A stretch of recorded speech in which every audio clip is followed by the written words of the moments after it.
bénissons le nom du Seigneur. Encore pour ce dimanche. Aujourd'hui, c'est le 16.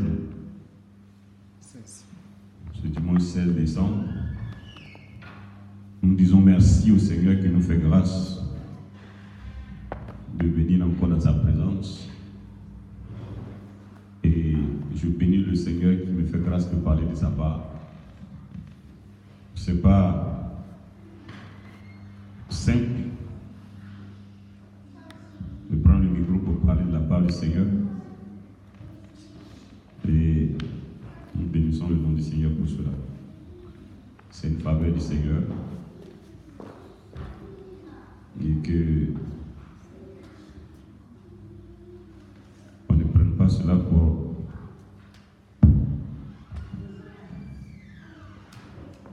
quelque chose pour se glorifier, mais au contraire, on doit être reconnaissant envers le Seigneur.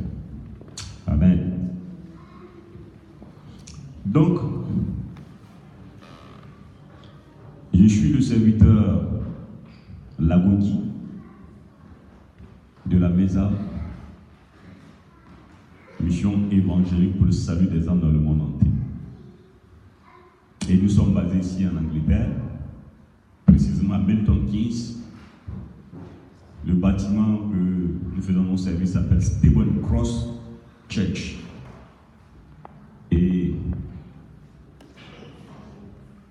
l'adresse, c'est... Vous allez voir sur le petit écran, bientôt nous allons mettre l'adresse. Donc, si vous voulez venir ici, vous dites Stephen Cross Church, et nous commençons le culte ici à partir de 13h jusqu'à 16h. Voilà. Et comme nous le disons toujours, il y a le bus 1, le bus 7, le bus 2, si je ne me trompe pas, tous ces bus-là qui passent ici. Mais si vous prenez un taxi, vous dites Stephen Cross Church, très facile, vous serez là à partir de 13h, et puis nous allons louer le Seigneur. Amen. Alors nous voulons saluer aussi les serviteurs de Dieu qui opèrent dans le monde entier, puisque le ministère ne se passe seulement ici. Nous saluons le pasteur Kwadjo depuis la Côte d'Ivoire, précisément à Bouville. Nous saluons le pasteur Ncho Etienne depuis à Bouville. Nous saluons le pasteur Ogo Séverin depuis Dalois. Nous saluons le pasteur Guéa depuis Koumansi Abidjan. Nous saluons aussi les responsables qui sont ici, le docteur Samake et les autres servantes qui sont avec eux ici. Nous vous saluons tous. Amen. Parce que généralement, quand on me voit sur les réseaux sociaux, je ne suis pas seul, il y a une équipe derrière qui travaille. Amen. Donc, et aussi, il y a mon épouse qui est avec moi, maman Labo Nicole, la servante maman Labo Nicole. Je la bénis, je bénis son nom. Je bénis le Seigneur pour son nom, pour elle surtout. Et qui me soutient. Voilà pourquoi aujourd'hui je suis en bonne santé, puis je suis devant vous pour vous servir. Alors, nous voulons résumer pour le thème que nous avons commencé. Et aujourd'hui, je crois que c'est la 5e partie, n'est-ce pas? Un docteur. Aujourd'hui, c'est le numéro 5, si je me trompe. Voilà. Donc, aujourd'hui, ça fait 5e semaine. Donc, nous allons terminer aujourd'hui ce thème qui nous a conduit sur 5 dimanches, qui est le pardon. Et c'est un thème qui est vaste. Et ce thème, je l'avais déjà débattu à un séminaire qui a eu lieu, je crois, en 2017, non? L'année passée.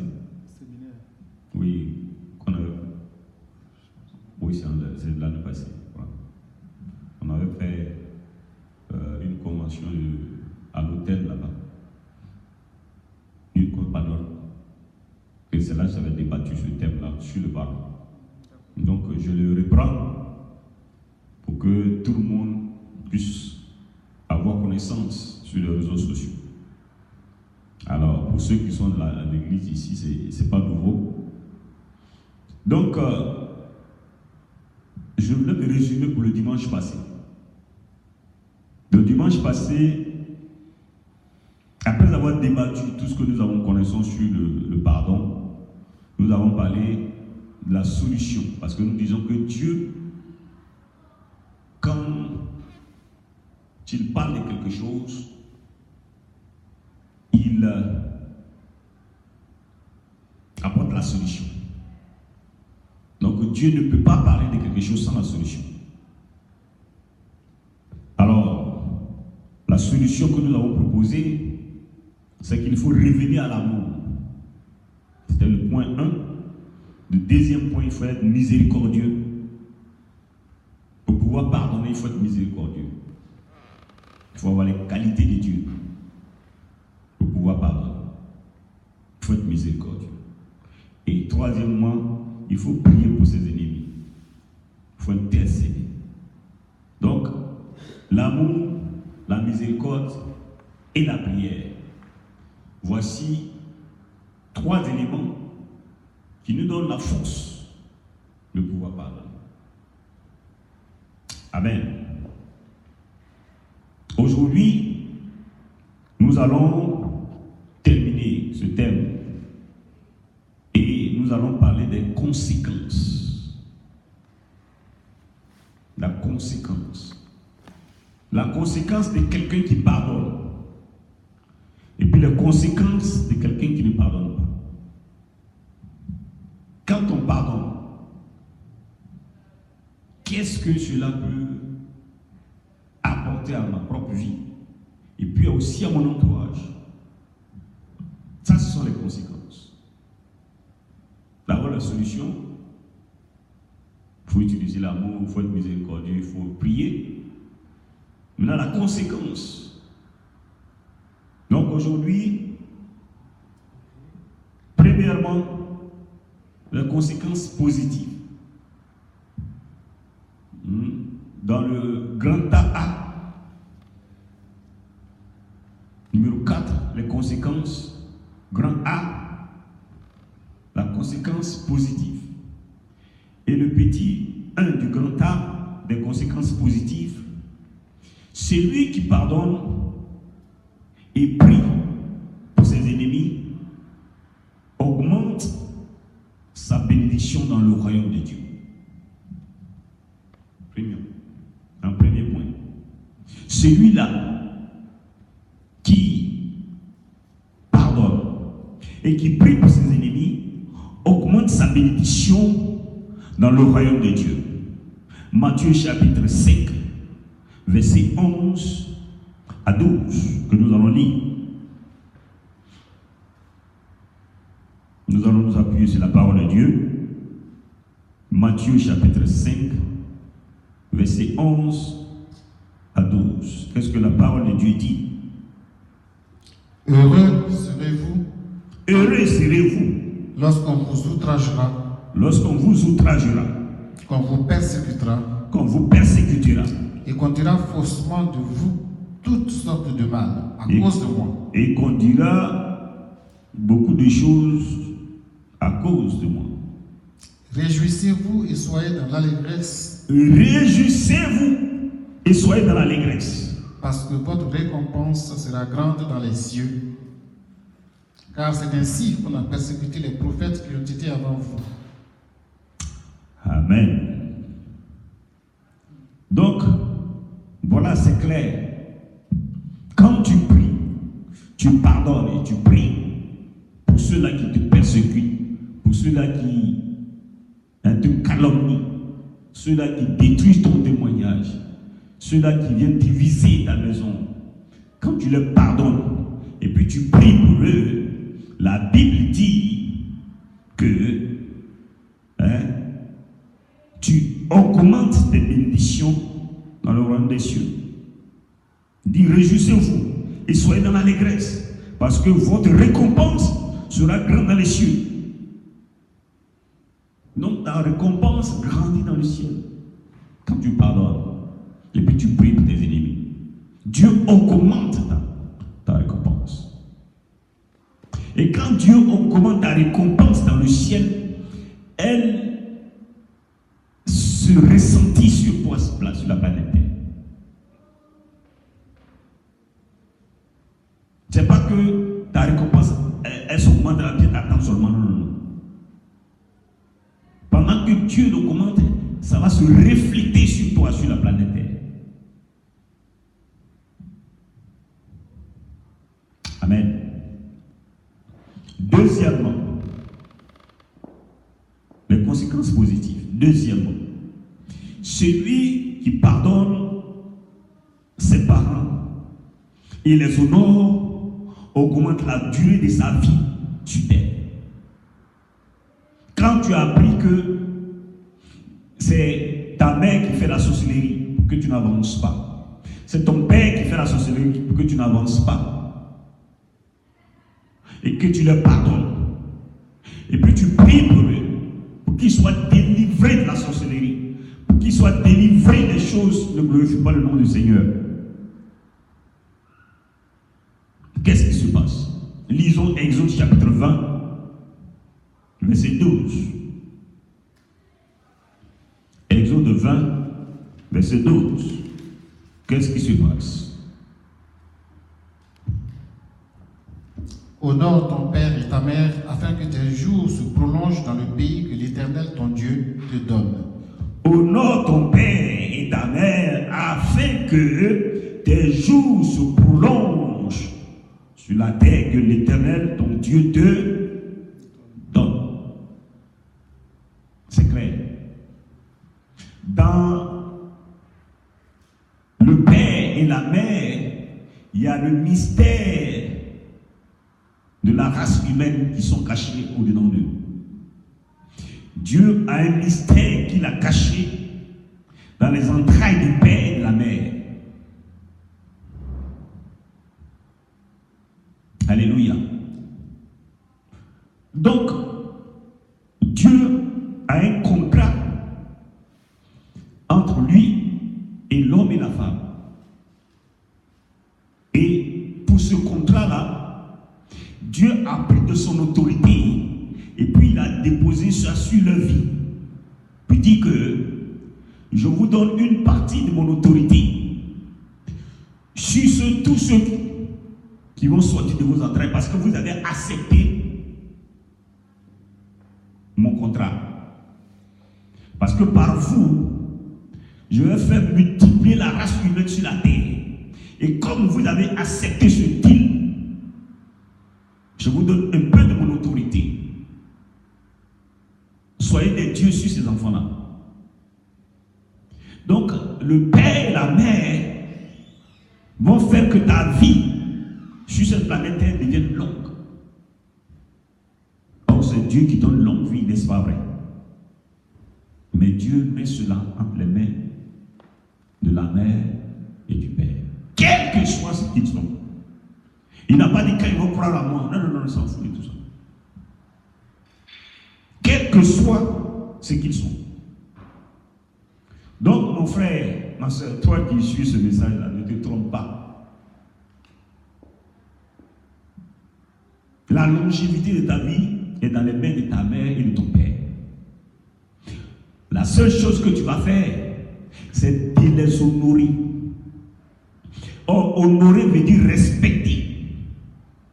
Honorer veut dire ne pas humilier ses parents. Honorer veut dire de faire de telle sorte que ceux-là soient fiers de t'avoir comme un enfant. Souvent, les parents n'ont pas besoin de nos biens. Tout ce qu'ils ont besoin est que tu réussisses, que tu aies un bon nom. Qu'on dit, ah, voilà, celui-là, il a bien éduqué ses enfants. Il a fait qu'aujourd'hui ils sont allés à l'école. En d'autres termes, pourquoi Pourquoi ils sont fiers? Parce que ils disent à Dieu, ah, ce que tu nous as confié là, nous on a bien fait. C'est tout. C'est tout ce que les parents cherchent. À retourner à Dieu pour dire que, ah, ce que tu nous as confié, l'enfant que tu nous as confié là, on a bien fait. Et il est arrivé là où il doit arriver. C'est ça, honorer. Et quand tu le fais, parce que eux, ils ont bien fait, Dieu te donne longue vie, te bénit. Alléluia. Donc tout ce que les parents cherchent, c'est ça. Il faut les honorer. Ils n'ont pas besoin de ton argent, mais c'est ça. Moi, je me souviens, mon père, dans le temps en Côte d'Ivoire, et il nous a tous mis à l'école, presque nous tous. On a atteint quand même l'université, la majeure partie. Et puis, mon père, qui était dans le milieu médical, quand il a pris sa retraite, il y a un de ses enfants qui est devenu juge, il y a l'autre qui a fait le droit, il était en France, il y a moi aussi, je suis là, il y a un autre, il est devenu professeur, il y a l'autre qui était à l'assurance, il y a ma soeur qui était... Bon, chacun quand même dans son coin commence à réussir. Pendant les vacances comme ça, en ce temps, moi je n'étais pas encore arrivé, je n'étais pas encore arrivé à l'université, mais j'étais au lycée. Pendant les vacances comme ça, ceux qui travaillent là, quand ils viennent, ils ne dépensent même pas 1 franc. Je dis, à la maison, quand tu vois le petit déjeuner, on dirait c'était comme une boutique. Le matin, beaucoup de pain comme ça. Tout est assuré. À midi, ça mange. Mais quand tu reviens pendant les vacances, tu te dis, mais qu'est-ce qu'il y a ici, là? Il y a fête tous les jours. Oh, c'est la nourriture normale de la cour.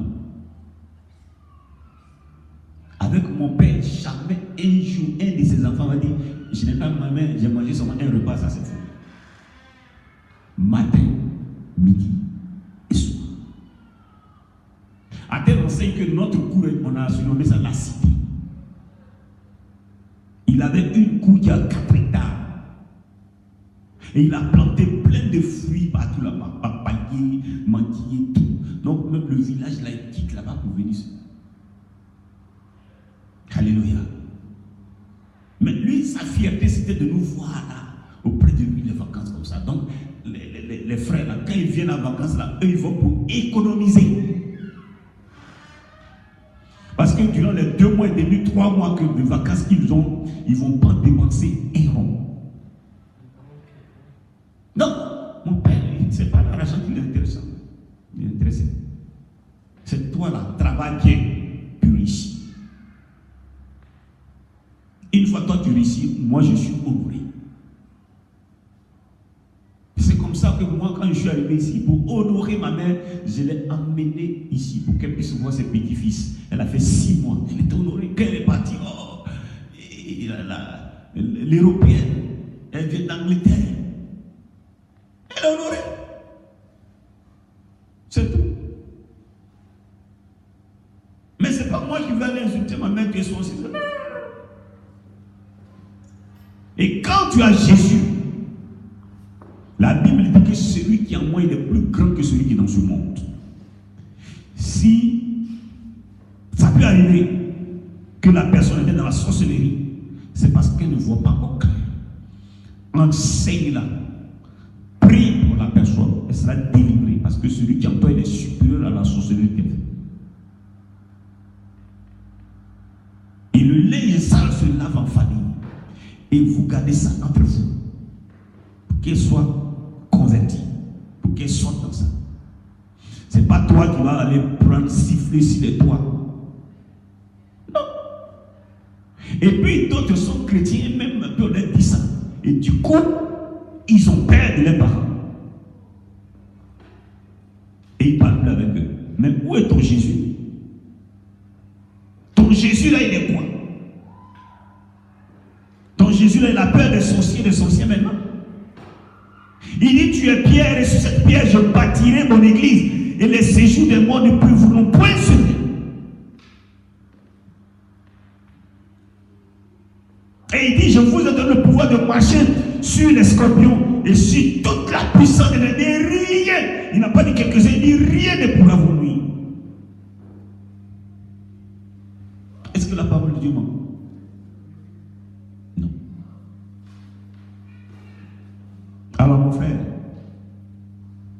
pardonne à ton père, pardonne à ta mère. Et laisse ceux qui sont en train de dire tout ça, même s'ils ont dit la vérité, c'est pas grave. Hein. Ils t'ont dit ça pour que tu puisses prier pour eux. Et puis honore tes parents. Soutiens-les. Ne les abandonne pas. Parce que si vous lisez les 10 commandements, c'est le seul commandement qui est suivi d'une promesse. Alléluia. Voilà. Donc ça c'était le numéro 2 des conséquences de ceux-là qui pardonnent. Quand tu pardonnes à tes parents, précisément, ta vie sur la planète Terre, elle est longue. Alléluia. Moi je me souviens, quand j'ai été converti,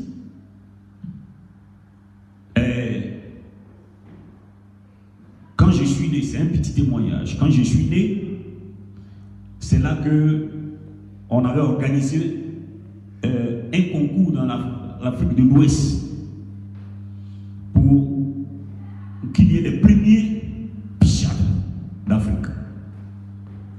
Donc, des gens devaient démissionner de leur poste pour aller à ce concours de pichade. Et si tu réussissais à ce concours, on t'envoyait en France pour t'entraîner durant 3 ans. Et puis tu retournais dans ton pays pour devenir un pichade, pour s'occuper des fous, ceux qui sont mentalement atteints. Et mon père, il a passé le concours. Et puis, demain, on devait, comme aujourd'hui, comme ça, demain, on devait prendre le résultat. Et moi, je suis né aujourd'hui. Quand je suis né, le lendemain, mon père a lu le résultat. Il a réussi à ce concours. Et il devait aller en France pour 3 ans pour devenir pichard. Et c'est comme ça qu'il m'a donné le nom Lagodi France. Souvent, on donne le nom France aux filles. Mais moi, je m'appelle France. Donc, je m'appelle Lagodi France. Parce que mon père dit ça, c'est un enfant du bonheur. Il est né et puis j'ai eu mon concours. Et c'était un comme ça. Et c'était dans toute l'Afrique de l'Ouest. Donc chaque pays avec ses candidats. Donc c'est comme ça que quand je suis né, mon père est devenu pichard. Donc je suis né dans l'environnement de l'hôpital, tout ça. Et puis, quelques jours après, mon père qui avait 2 femmes en ce temps-là, ma marade, après 2-3 semaines, m'a empoisonné. Elle a mis un poison dans ma bouche qui pourrait tuer un enfant de 10 ans.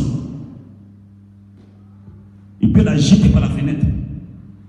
Et ce jour-là, la grande sœur de ma mère, de mon père était là. Elle est rentrée dans la cour. Et puis elle a vu un enfant crier, puis qui était étouffé dans la chambre. Et puis elle a vu quelqu'un qui sortait de la chambre, qui a jeté quelque chose à la fenêtre.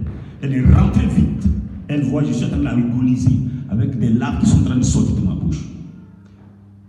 Elle dit, il y a quelqu'un qui est sorti ici, c'est qui? On dit, c'est la femme. Elle a suivi, elle a vu que c'était toi. Elle dit, ah bon? Et puis ils ont appelé mon père pour nous dans tout ça. Elle a dit, il a jeté un flacon quelque part, ils sont partis, ils ont vu le flacon, c'était du poison. On m'a appelé, on m'a mis à l'hôpital. Et le docteur a regardé, il dit à son collègue, il dit, mon frère, tu as beaucoup d'enfants, celui-là c'est ton 10e nom, il faut laisser tomber. Ça veut dire que l'enfant ne peut pas vivre. Alors un jour est passé, ma mère à côté de moi hospitalisée, le corps partout dans moi. Un jour est passé, 2 jours est passé, 3 jours est passé, l'enfant il respire toujours. Aujourd'hui, c'est quand 6 ans sont passés, cet enfant-là il respire, c'est moi qui suis devant. Et je suis serviteur de Dieu.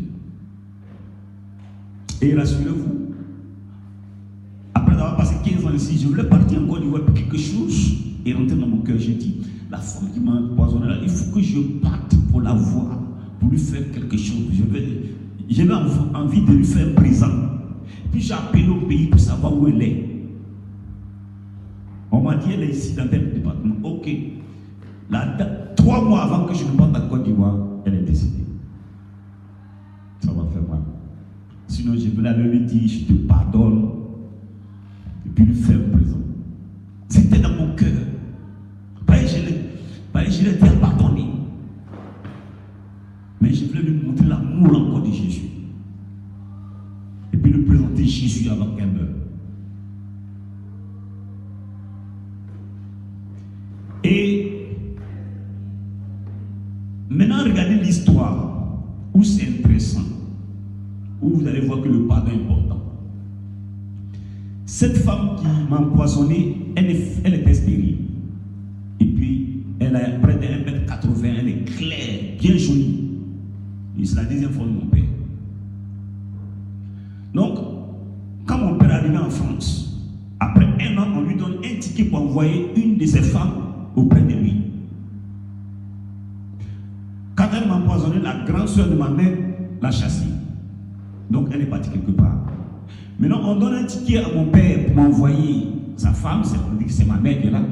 Lui, il regarde la beauté de cette femme et puis, en douce, il lui envoie le ticket et puis c'est elle qui le rejoint en France.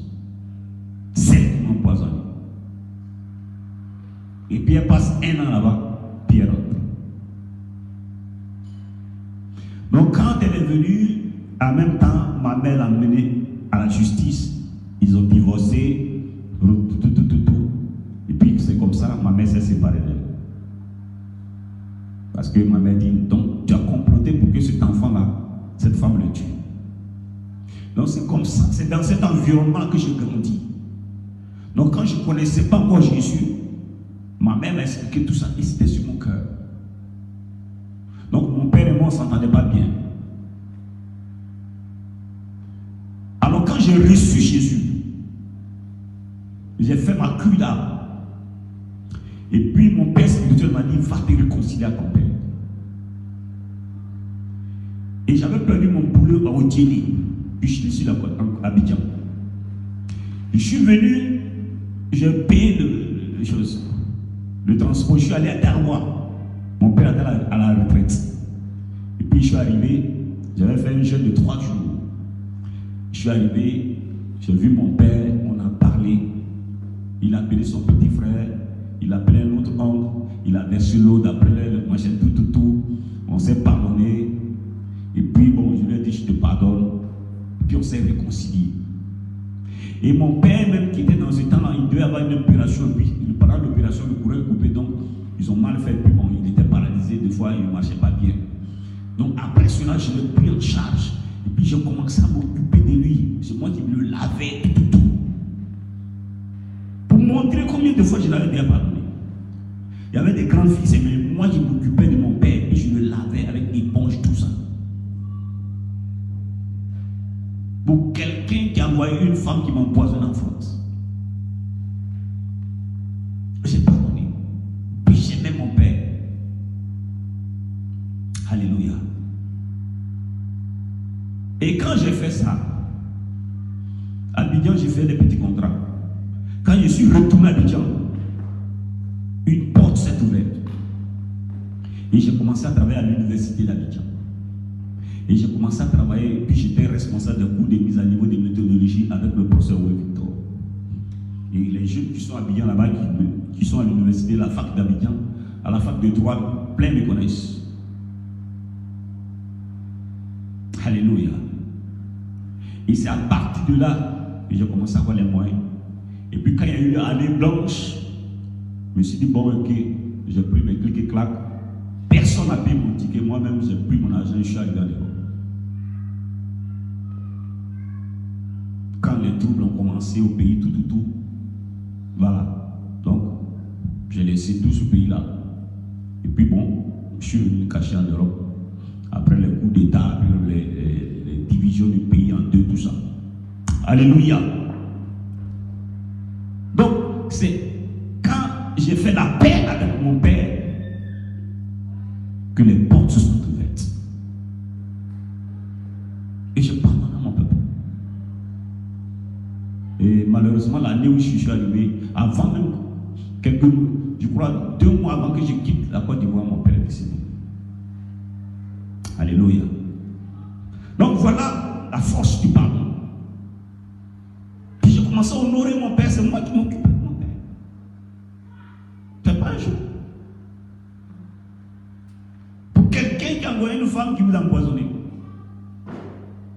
J'ai oublié tout ça. Puis j'ai voulu faire du bien même à ceux qui m'ont empoisonné. Parce que je ne tiens pas dans mon cœur. Et j'ai voulu que ce soit un modèle pour les autres. Mais Dieu regarde au cœur. Il sait que c'était sincère. Donc, nous devons pardonner et puis honorer nos parents. Ça fait qu'aujourd'hui, avec mon âge, les cheveux blancs refusent de pousser sur ma tête. Je ne mets jamais eu au bout, je ne mets rien sur ma tête. Et j'ai 56 ans, puis je suis encore en très bonne santé, jeune de l'homme. Parce que la Bible dit que tu auras de longs jours sur la terre. Et ça se voit sur moi, physiquement. Donc je prêche des choses que je vis. Parce que je suis un témoignage vivant. Quelqu'un qu'on a empoisonné, qui est là, et qui prêche l'évangile. Ça, c'est Jésus. Parce que Jésus m'avait prédestiné pour cela. Et il dit, celui-là, il ne peut pas mourir parce que je l'ai déjà depuis le sein de sa mère. Comme Jérémie, je l'avais déjà prédestiné pour prêcher aux nations. L'évangile vrai de Jésus.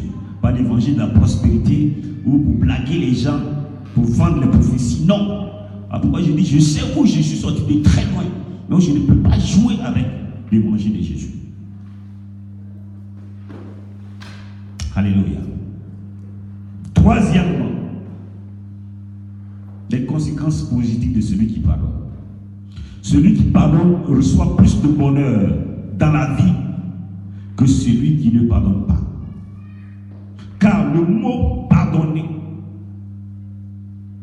est composé de deux mots.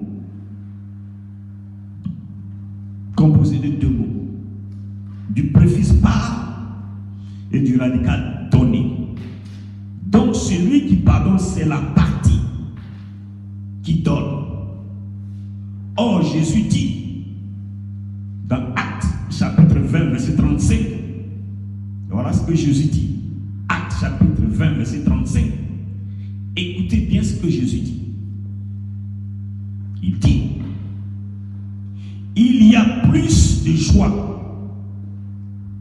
à donner, plus de bonheur à donner qu'à recevoir. Amen.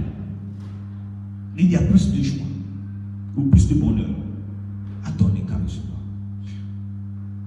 Ça veut dire que celui-là qui donne, il a plus de joie et plus de bonheur. Et c'est parce que tu as plus de joie, plus de bonheur que tu peux donner aux autres. Parce que si tu n'as pas de joie, comment tu peux donner de joie aux autres? Si tu n'as pas de bonheur, comment tu peux donner de bonheur aux autres? Donc c'est celui-là qui pardonne, c'est celui-là qui a plus de joie et plus de bonheur. Donc si tu veux être un homme heureux, or la Bible dit dans le psaume 128, voici comment est béni celui-là qui craint l'Éternel. Il jouit du fruit de sa main. Sa femme est comme une vigne faucon à l'intérieur de sa maison. Ses enfants sont comme des plants d'olive autour de sa table. Il est heureux. Amen. Donc, vous voyez, donc, quand celui-là qui donne, qui a le bonheur, c'est un homme heureux. Sa femme est féconde. Ses enfants sont en bonne santé. Ils réussissent. Est-ce que la Bible a détaillé? Donc, celui-là qui donne est un homme ou une femme heureuse, car le bonheur est toujours sur son chemin. Quatrièmement, celui qui pardonne reçoit Christ en lui, et tout le pouvoir de Christ entre en lui. Car l'apôtre Paul dit dans Galates chapitre 2, verset 20, Galates chapitre 2, verset 20, regardez ce que la Bible dit. Si je vis, ce n'est plus moi qui vis, c'est Christ qui vit en moi. Et il y a un chanteur qui dit, si je vis, ce n'est plus moi qui vis, c'est Christ qui vit en moi. Alléluia. Un chant on a même donné un chant pour ça. Amen. Donc, celui qui pardonne, il reçoit Christ, parce que Christ est le pardon. Christ est le pardon pour l'humanité. Donc quand tu pardonnes, tu reçois Christ, parce que Christ est le pardon. Or l'apôtre Paul dit, ici je vis, ce n'est plus moi qui vis, c'est Christ qui vit en moi. Donc le pouvoir de Christ complet est en toi. Celui-là qui pardonne, la manifestation de la démonstration de la puissance du Saint-Esprit se manifeste en lui parce que Christ est en lui. Celui-là qui pardonne, le pouvoir, même ce qui fait de Dieu, Dieu, qui est Jésus, est en lui. Voilà pourquoi Jésus dit qu'il, eux et moi, nous serons un. Celui-là qui pardonne, la gloire puissante de Jésus est en lui parce qu'il dit, ce que j'appelais, je les ai qualifiés, ce que j'ai qualifié, je les ai glorifiés.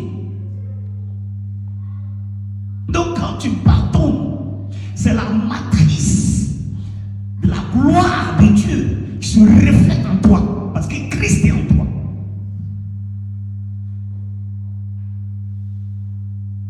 Et le salut prend son sens parce qu'il est développé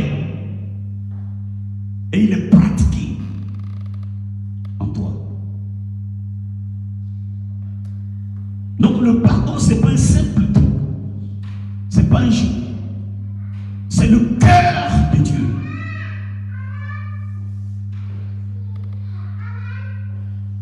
Voilà les 4 points,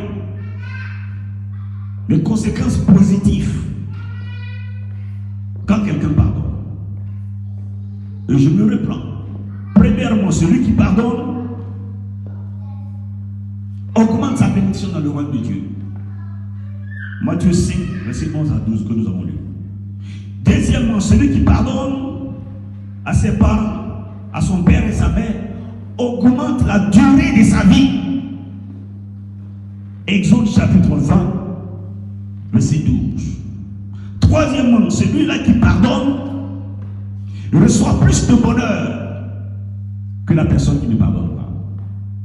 Et quatrièmement, celui-là qui pardonne reçoit Christ au-dedans de lui. Parce que l'apôtre Paul dit dans Galates chapitre 2, verset 20, que si je vis, ce n'est plus moi qui vis, c'est Christ qui vit en moi. Donc le pouvoir, tout ce qui était en Christ vient s'établir en toi. Les 4 points positifs de celui-là qui pardonne. Maintenant, en grand B, du 4, la conséquence, c'est la conséquence négative. Celui-là qui ne se pardonne, ceux qui ne pardonnent pas. Ceux qui ne pardonnent pas. Premièrement, celui-là qui ne pardonne pas s'accumule beaucoup de maladies physiques en lui. Ça, ce sont les médecins qui le disent. C'est scientifiquement prouvé. Quand tu ne pardonnes pas, il y a au moins 17 maladies que tu mets en dedans de toi. Qui sont là. Tension, palpitation, maux de cœur, rhumatisme, hypertension, diabète, et j'en cite. Toutes ces choses-là. Or, la Bible dit, un cœur joyeux est un remède pour les os. Quand tes os sont dans la joie, parce que tu as pardonné, ça réagit sur tout ton corps. Et puis tu te portes bien. Parce que au milieu de ces 17 maladies aussi, il y a le rhumatisme. Le rhumatisme, c'est les maladies, c'est ce qui mal dans les os. Et souvent, c'est ceux-là qui ne pardonnent pas qui ont ça. Alléluia. Donc, ça c'est la première conséquence. Celui-là qui ne pardonne pas est directement qualifié pour l'enfer. Apocalypse chapitre 22, verset 12. Apocalypse chapitre 22, verset 12. Est-ce qu'on peut lire ça? Voici, je viens bientôt. Je viens bientôt. Et ma rétribution est avec moi. Et ma rétribution est avec moi. Pour rendre à chacun selon ce qu'est son œuvre. Pour rendre à chacun selon son œuvre. Continue. Je suis l'alpha et l'oméga. Je suis l'alpha et l'oméga. C'est Jésus qui est en train de parler. Le premier et le dernier. Le premier et le dernier. Le commencement et la fin. Le commencement et la fin. Heureux ceux qui lavent leur robe. Heureux ceux qui lavent leur robe. Afin d'avoir droit à l'arbre de vie. Afin d'avoir droit à l'arbre de vie. Et d'entrer par les portes dans la ville. Et d'entrer par les portes dans la ville. Dehors les chiens. Écoutez-la bien maintenant. Dehors les chiens. Les enchanteurs. Les enchanteurs. Les impudiques. Les impudiques. Les meurtriers. Les meurtriers. Les idolâtres. Les idolâtres. Et quiconque aime et pratique le mensonge. Et quiconque aime et pratique le mensonge. Il a bien dit dehors quoi, les meurtriers. Or nous avons vu dans le développement que celui-là qui a la haine, la Bible dit qu'il est un meurtrier. Donc quand tu ne pardonnes pas, tu es un meurtrier. Et puis Jésus dit, dehors les meurtriers. Donc, depuis Genèse, comme nous l'avons vu, où l'homme a péché. Et c'est là que nous avons commencé notre message. De Genèse jusqu'à Apocalypse, la Bible parle du pardon. La Bible est remplie de Genèse, Apocalypse, du pardon. Donc nous venons de parcourir de Genèse à Apocalypse sur le pardon. Et à la fin, Jésus dit, je reviens bientôt. Et j'y rendrai à chacun selon ses œuvres. Et puis il dit, dehors, vous le mettriez, vous qui ne pardonnez pas, vous qui avez la haine. Alléluia. Et aussi, pour terminer, il y a ceux-là qui ne se pardonnent pas eux-mêmes. Il y a des personnes qui ne se pardonnent pas eux-mêmes. Hein? Il y a des personnes qui ne se pardonnent pas eux-mêmes. Or, si tu ne te pardonnes pas toi-même, comment tu peux pardonner à ton prochain? Non. Se pardonner soi-même, c'est s'accepter soi-même. C'est s'accepter tel que je suis. C'est accepter et puis dire comme David, merci d'avoir fait de moi une créature si merveilleuse. Et parce qu'il y a beaucoup qui ne se pardonnent pas, qu'est-ce qu'ils vont faire? Ils vont regarder et dire, oh, moi là, je suis noir, mais pourquoi Dieu ne m'a pas créé noir? Alors ils vont chercher à devenir clairs. Ceux-là qui ne se pardonnent pas, oh mon nez là, pourquoi c'est comme ça? Ils vont aller faire le nez, opérer le nez. Moi mon nez, il doit être comme Diana Ross ou même Michael Jackson. Ils vont changer le nez parce qu'ils ne se pardonnent pas. Or, si tu ne te pardonnes pas, comment tu peux pardonner à ton prochain? Hein? Ceux-là qui ne se pardonnent pas, ils vont chercher à copier sur les stars de ce monde-là, à se transformer comme des stars. Or, chacun est une merveille de Dieu. Chaque individu sur la planète Terre est une merveille de Dieu. Alléluia. Parce que Dieu a pris la peine de faire chacun avec toute son âme. Alléluia. Celui-là qui ne se pardonne pas est toujours envieux quand il voit les autres. Alléluia. Celui-là qui ne se pardonne pas, il est toujours envieux. Et pour terminer, le pardon apprécie aussi la différence. Et c'est sur ça que je vais terminer. Le pardon apprécie la différence des cultures et des sociétés. Et c'est parce que le monde ne se pardonne pas qu'aujourd'hui, les blancs pensent qu'ils sont supérieurs aux noirs. C'est le manque de pardon et de culture. Alors, l'autre va dire, je suis noir. Ainsi de suite. Donc, or, si tu pardonnes, tu respectes la culture de l'autre. Tu respectes la race de l'autre.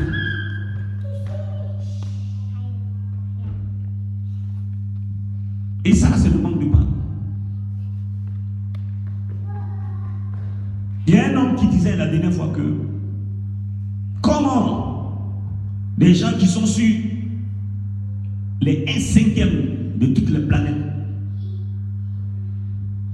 qui sont 20% de la planète, veulent dicter, eux, leur culture au monde entier. Ceux qu'on appelle les Européens. Et penser qu'ils sont supérieurs aux autres, c'est parce qu'il y a le manque de pardon. Parce que si on se pardonne, on respecte chacun sa culture, on respecte la race qui est en face, on respecte la couleur de l'autre. On ne dit pas je suis supérieur à l'autre. Au contraire, l'apôtre Paul dit quoi? Il faut te voir toujours comme plus bas que l'autre. Donc le respect va au-delà, le pardon va au-delà de ce qu'on peut penser d'une manière simple. Et si le monde pardonne, ça sera un monde parfait, un monde glorieux, un monde comme Dieu le veut, comme Jésus le veut. Donc la solution de ce monde réside en le pardon de Jésus. Donc Jésus est la solution de ce monde. Parce que Jésus est le pardon. Donc mon frère, ma soeur, toi, monsieur, aujourd'hui, sache que Jésus, c'est le pardon. Et Jésus, c'est la solution. Voilà pourquoi nous allons prier. Toi qui me suis aujourd'hui, tu vas prier avec moi. Pour faire cette prière du salut. Parce que je ne peux pas terminer mon message sans appeler quelqu'un au salut. Ce n'est pas possible. Parce que c'est à cause de cela que le Seigneur m'a appelé. Que toi qui me suis, tu donnes ta vie à Jésus. Et que tu saches pardonner. Parce que Jésus est le pardon. Car en acceptant Jésus, tu acceptes le pardon de Dieu. Parce que Dieu, malgré que nous avons fait des fautes, a amené son Fils pour nous pardonner. Mais il ne peut pas te forcer de prendre son pardon. Son pardon doit venir d'une manière volontaire. Est-ce que tu acceptes ce pardon?